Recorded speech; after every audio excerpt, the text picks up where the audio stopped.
رسول اللہ صلی اللہ علیہ وسلم نے غصے کا گھونٹ اس کو پینا فرمایا کہ یہ افضل ہے، اور آپ نے فرمایا کہ بندہ مومن کے لیے کوئی گھونٹ بھی افضل نہیں اس گھونٹ سے بڑھ کر کہ جو اللہ کے لیے وہ اپنے غصے کو کنٹرول کرتا ہے۔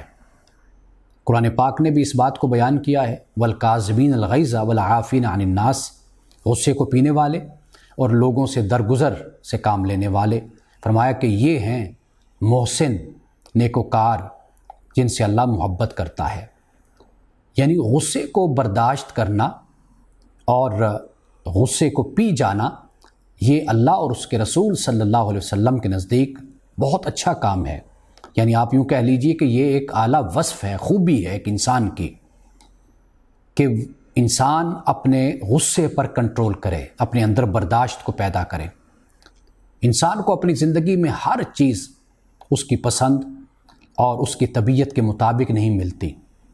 اس دنیا میں بہت کچھ ہے جو انسان کی طبیعت کے خلاف ہے، انسان کے مزاج کے خلاف ہے۔ تو یہ وہ مواقع ہوتی ہیں جہاں پہ انسان کو برداشت سے کام لینا ہوتا ہے، اور خاص طور پر وہ شخص کہ جو با اختیار ہے، جس کے پاس اختیار ہے، اس کا غصے کو پینا اس کا بہت ہی زیادہ اجر ہے بنسبت اس کے کہ وہ شخص کے جو اختیار تو نہیں رکھتا لیکن وہ پھر بھی اپنے غصے کو کنٹرول کرتا ہے۔ اس سے بڑھ کر اس شخص کا زیادہ اجر ہے کہ جو سزا کا رد عمل دینے کا اختیار رکھنے کے باوجود بھی اس کو کنٹرول کرتا ہے۔